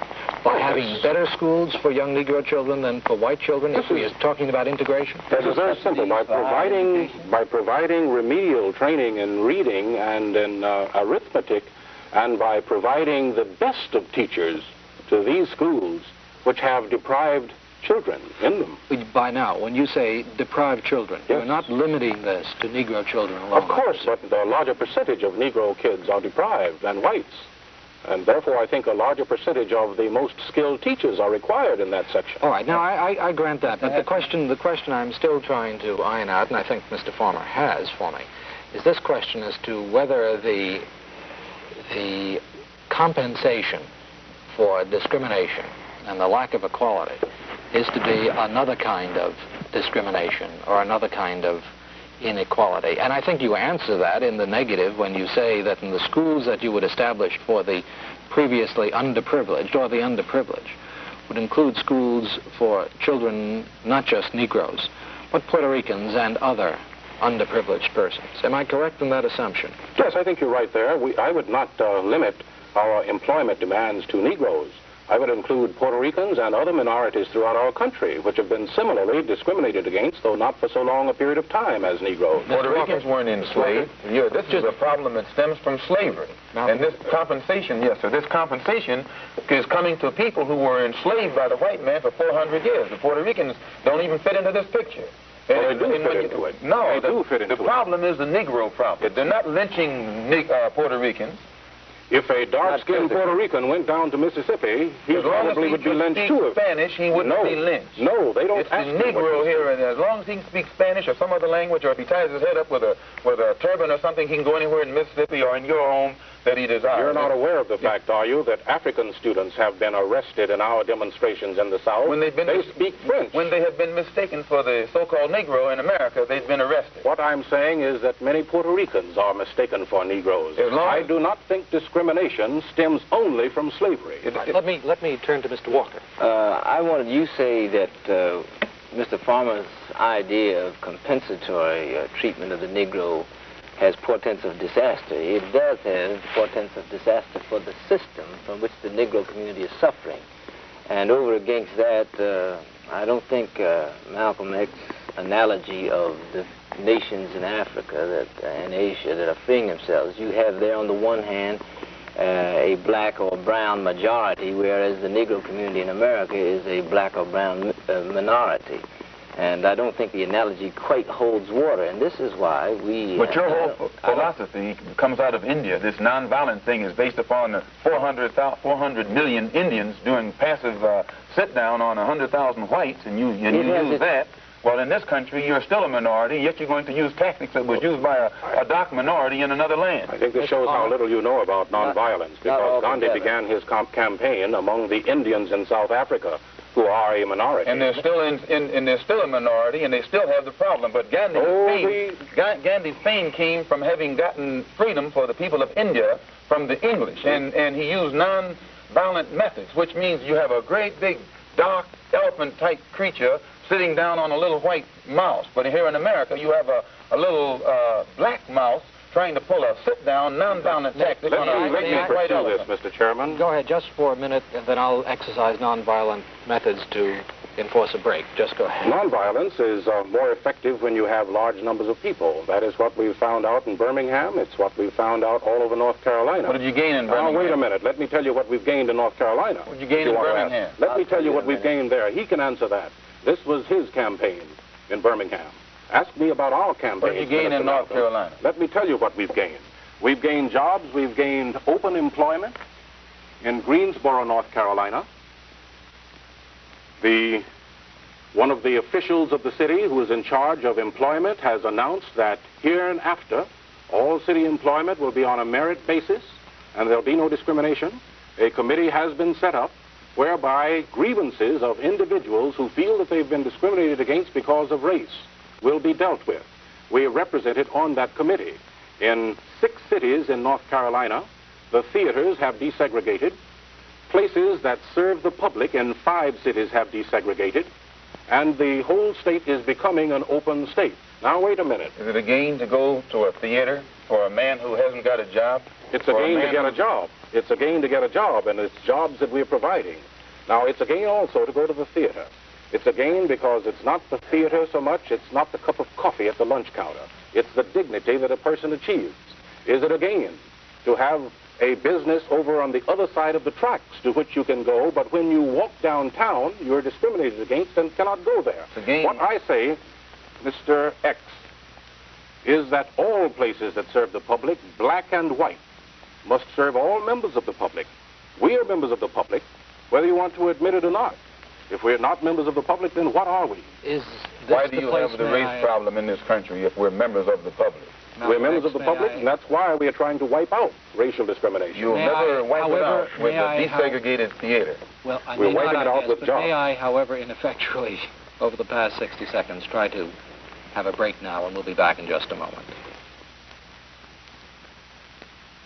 Gentlemen, this is the last segment of our program, and it seems to me, and you all will grant that quickly, that we could go on forever with it. I would just like to say, at this end point, as the moderator, who probably shouldn't involve himself overly much, that still as a white man, I'm concerned with the notion that there is just one white man in this country, and that he feels a certain way, and that his attitude toward the Negro is such and such. I think that you probably recognize, as there are differences among you in certain tactics and approaches that you take, there are many, many differences among white men, and I think that would be a mistake in this program not to think in terms, for a few moments, of interracial activities, of what is being done and what can be done, what should be done. Mr. Morrison, I wonder whether this theme has any meaning, validity to you. Yes, it does have. America's destiny, in my opinion, is to be one nation, united, undifferentiated according to degrees of citizenship, in which racial chauvinism is outlawed and prevented from being expressed. I feel that this dramatic drive which we are witnessing and in which some of us are participating toward real equality, which means desegregation and integration, can only be accomplished by an increasing cooperation, collaboration between the Negro people and those enlightened white people. And there are many enlightened white people. Unfortunately, too many of them are not disposed to express themselves or to join with Negroes hand in the struggle.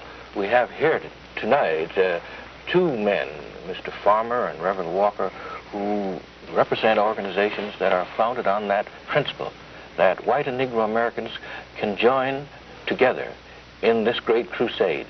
It has to be done because the question of the Negro status and the abolition of the injustices which the Negro suffers is the dominant question in American life today. To me, it takes precedence over any other issue you can name. It should have priority. The priority is so important that I think it demands that President Kennedy perhaps suspend his European trip and stay in this country and fight for the legislation which he will introduce next week. America has got to achieve this destiny of equal rights for all its citizens, or else it will not survive. Mr. Farmer, do you find that the interracial efforts continue to have the validity that you've hoped for many years that they would have? Or do you feel that perhaps Malcolm X's emphasis upon real separatism is beginning to seem more and more correct? Well, needless to say, I'm opposed to separatism.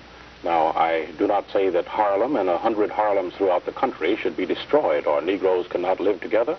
It's not that Negroes don't like to associate with Negroes and want to associate with white people. What Negroes want is a choice.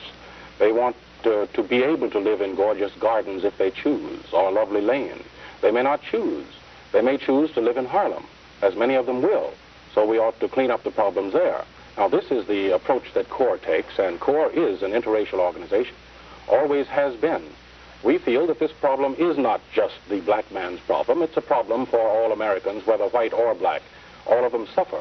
I look at the white man even in the South, and I pity the segregationist. I think that he is as much a victim of the historical forces about which we've been talking as the Negro has. Now, we are trying to free him as we gain freedom for ourselves. One white student down in Tennessee, Lebanon, Tennessee, said to me when I was talking about freedom, after the speech, he said, Well, Mr. Farmer, I'm not free either. That I have a Negro friend and I can't go downtown and have a Coke with my Negro friend. So we're trying to provide freedom for the white people as well as the Negroes in this country. Now, I think that there should be an increasing pride among Negroes or black people. I think that there should be pride among all Americans because we ought to be proud of what we are, our heritage and our traditions. America is not a melting pot in the sense that people disappear. America is a melting pot in the sense that people come together out of proud traditions, out of cultures, feeling that they have something to contribute to the total overall culture. Negroes increasingly are finding something in their background, their heritage, their culture to contribute. This, I think, is the future of America. Malcolm X, I wonder whether you can accept the notion that a white man is no more responsible for his skin than is a man who is black. If he's not responsible for his skin, he is responsible for his deeds. And collectively, the white people in this country are guilty today and must accept the blame for the collective criminal act that was committed against black people by bringing our people to this country. And if it is not the whiteness of his skin, for which the Honorable Elijah Muhammad teaches us that he's entering into condemnation today, it is his deeds, and you can't hardly separate his deed from his skin. The country that has been established here has been established by white people for the benefit of white people. The economic system, the political system, the educational system of America has been set up primarily for the benefit of white people. Our people were brought here in chains, forcibly, not on the Mayflower, but in slave ships, to add to the American economy, and we've been exploited politically, economically, and otherwise ever since. And many of these same white people, Malcolm X, are attempting now to change that structure, to change what it is that you say. I think that there is no one at this table, and there are very few people I know who would deny the validity of much that you describe, but the potential for the future, the potential not for the distant future, but for the here and now. And I turn to Mr. Walker and ask him whether in his own activities in the South now, which is so real, and have achieved certain things, whether they haven't been achieved, these achievements haven't been made with the assistance, North and South, of certain white men. Oh, absolutely. And this, perhaps I could hinge it on the question raised by Malcolm a little earlier about what has Birmingham achieved. Maybe there is no 1, 2, 3, and what was resolved in the agreement of truce that was made is minimal when you consider how completely emasculated the Negro community was in Birmingham. But as over against the mayhem and the murder and the police brutality and the economic deprivation that the Negro suffered in Birmingham particularly, and Alabama generally, the Negro has proved in this new militancy that has been evidenced by Birmingham that when we rise up in mass numbers, we can so completely immobilize not only a city, but the police force of an entire state, and further dramatize to the nation the urgency of the problem, which is exactly what Birmingham has done. I don't think anybody would gainsay that had it not been for Birmingham, we would not have had this thrust this summer. It will represent a watershed in the revolution of the Negro community. What do you think has been the impact of Birmingham upon white support for your movement in the North as well as the South? I think I describe it this way, that there are two kinds of white people in America. They are committed to the movement, which is a small number, and then there are those who are committed by the movement, that we have so dramatized through the nonviolent technique, and I speak of all the organizations. Was Birmingham nonviolent? Not altogether, but 95% so it was. We have dramatized that the urgency of the problem has got to be dealt with now, whereas some people expect the resolution of the race problem to come in on the wheels of inevitability, and it doesn't happen like that. Somebody's got to prod it, somebody's got to push it, somebody's got to put severe pressure on it to create the kind of crisis that Birmingham represented so that it becomes a national issue, which is what we're facing now. Of course, I'd like to ask Mr. Farmer, too, what he feels the impact has been of the action of the past year and past 2 years upon support and understanding on the part of the white community. Oh, I think there's been much more support. There are growing evidences that many people in the white community are now waking up to the fact that this thing has got to go. Segregation has got to be ended. And I think they're determined to do something about it. Now, we will keep up the pressure. We'll stay in the streets, as I say. And I would welcome white persons to join us there. I would welcome allies in the struggle. We need all the allies we can have, all that we can get, because this is a tremendous struggle. Does your militancy turn away whites? Oh, no. Our core is thoroughly interracial, and we find very frequently that whites are just as willing to risk their lives or their livelihoods as Negroes are. Nearly 30 years later, the Open Mind continued its discussion with James Farmer and Dr. Wyatt T. Walker. Gentlemen, we've survived. Alan Morrison is gone, and Malcolm X was assassinated not all that much after our program together, a couple of years, but long enough for him seemingly to have shifted his own orientation, his sense of separatism, which he was expressing at our program together. Which Malcolm, which civil rights movement is going to be remembered?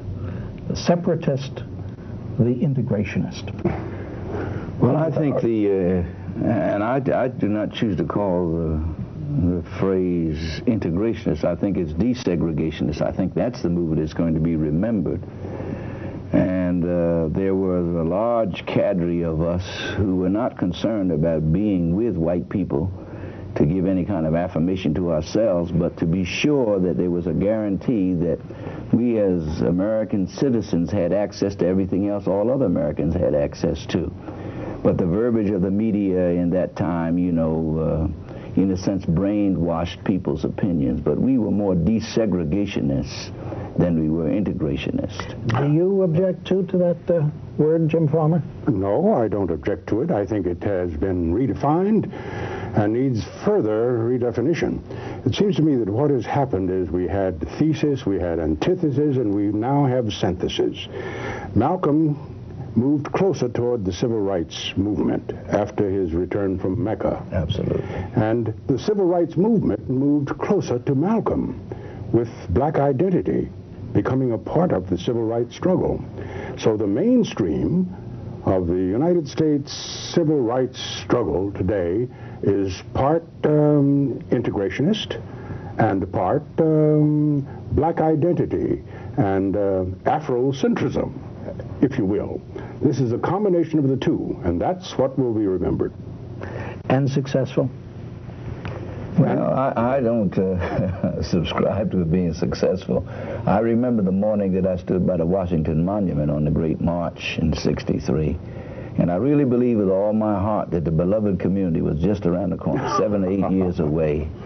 And now here, 30-some years later or more, I know I will not see it in my lifetime, even if I live to be 100 years old. Mm-hmm. And that's the reality. There's the illusion that progress has been made, but the reality is that what progress has been made has been more cosmetic than it has been consequential. May I comment on that, too? I missed the March on Washington, by the way. Why? You were in jail. In jail. Yeah, you were in Parchman State Prison, yes. And not Parchman, no. I was in Plaquemine, Louisiana. Plaquemines then? Yeah, right. Well, you were in jail so much it's easily where you were. Where, yeah. Successful, we were successful in the initial goals. Those were short-term or short-range. We were fighting against Jim Crow, against segregation, and not against racism, unfortunately, and we may have confused the two. We thought that by knocking down the for colored and for white signs, we would solve the race problem. That was far too simplistic. We did knock out Jim Crow, which was U.S. form apartheid, if you will.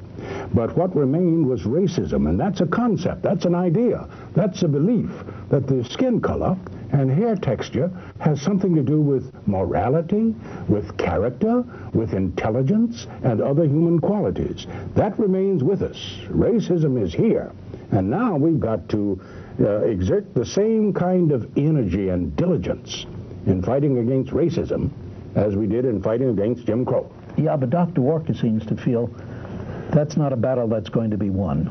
Is that unfair? I don't think it's going to be won in my time, and the reason I don't think it's going to be won in my time is that my view of American history is that its foundation began with the wedding, voluntarily or involuntarily, of capitalism and racism. Racism was justified by the capitalist system. And until we have a radical change in our economic system in America, I don't think we're going to make any serious dent in the effects and the symbols of racism in our American society. I don't see any much possibility that socialism will come in this country. Certainly it will not be called socialism. It'll be called free enterprise if it does come. But I think you're right, Jim. yeah, but racism can be overcome. We socialize our kids from the beginning of their consciousness to believe that they somehow are superior to people of different cultures, and that being different is somehow being bad. If you do have to be taught to hate, you do have to be taught to be a racist, then it is equally true that you can be untaught. But let me turn that around. Do you believe that you have to be taught to hate? Of course you do. Oh, of course you do. South Pacific was right in that musical. It said, you have to be taught, you have to be taught, you have to be carefully taught to hate. And it is true. Children, before they are socialized by their parents and their peers and their schools, don't hate people because of differences. Yes, that is the reason, Richard, why so many Americans, white Americans, do not feel or understand that they are racist. They are racist involuntarily.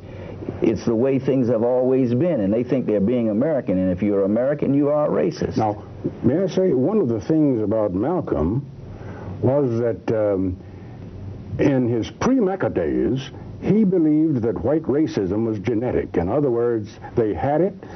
God, or Allah as he would have put it, gave it to them, and there's nothing you can do about it. After Mecca, he saw that that was not true. He, in Mecca, saw white Muslims worshiping Allah, kneeling beside him. And he was convinced then that racism, as he had witnessed it in America, was learned and not genetic. And if it is learned, I repeat, it can be unlearned. So, Jim, nearly 30 years ago, you said you thought it would take maybe 5 years, maybe 10 years, and you could go fishing.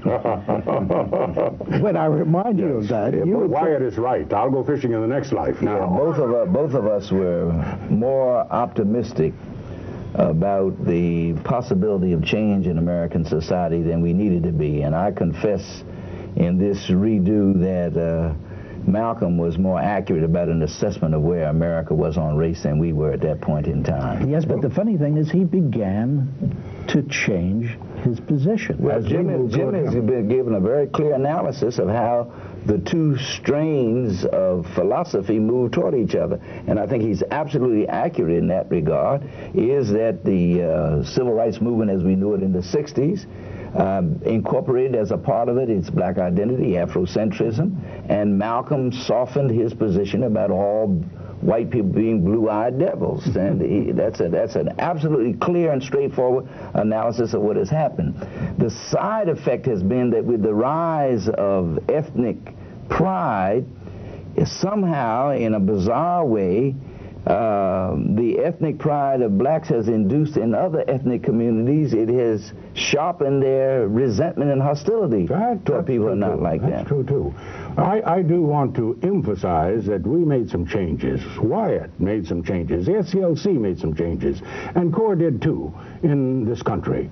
We did wipe out Jim Crow for all practical purposes. We just overestimated the impact that would have on changing the life condition of the black American. And I think it needs to be said, although it doesn't sound like from my earlier comments, it was a significant change. Yes. When you consider that segregation, both by mores and by legal fiat, had been in place for nearly 100 years, and our movement in a decade and a half completely dismantled segregation by mores and fiat. Right. So that is a significant, but it did not solve the deeper problem, as Jim has outlined, about racism that was in the body politic of this nation. And I believe that we can solve that problem, too.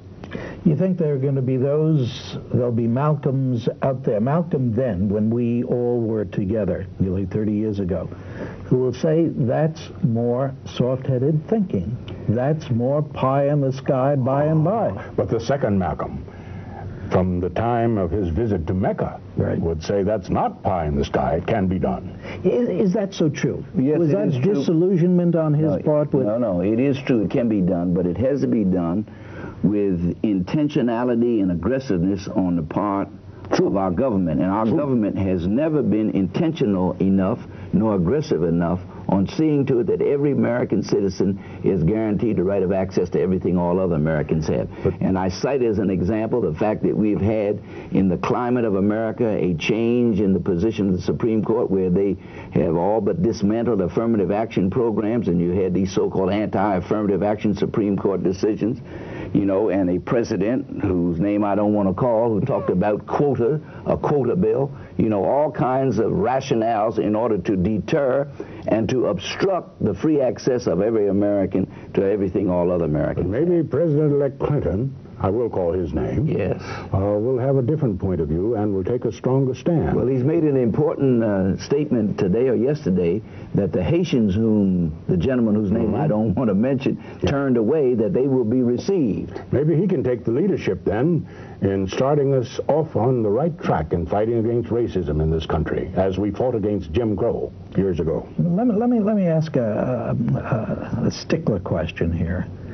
Do you think that gentleman, Ronald Reagan, whose name you don't want to mention, do you think he did not reflect the country he led? Reagan, no, he pretty much reflected the country he led, because he made, in my view, he made racism popular in America. Legitimate, legitimate and popular. I mean, it was the way to be. And it is because he was so isolated from what was going on in race relations in America. He was supremely naive and or ignorant for a sitting president on matters of race. And he took the guilt and the shame out of being racist. Now it's all right, people to be racist. Maybe we can turn that around with a new president. The leadership, then, is what you're saying. Was it the kind of leadership, remember that night before we met, Kennedy's speech? There was such a high moral quality to that. Yes, and you must remember not only that speech, but the speech that John Kennedy made in January, when he said very clearly that we didn't need any more civil rights legislation, that they were sufficient.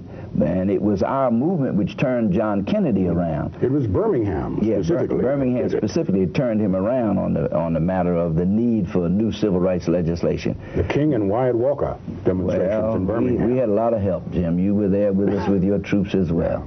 It was the one time that all of the movement forces, including some part of the NAACP, joined with us in that great Birmingham confrontation, which brought us to the point where we could not only have a public accommodations bill, but gave us the foundation. It made our movement legitimate on the American scene, and then led to Selma to Montgomery, which brought about the Voting Rights Act, which changed the entire complexion of political activity in the South. Is there a parallel unity today?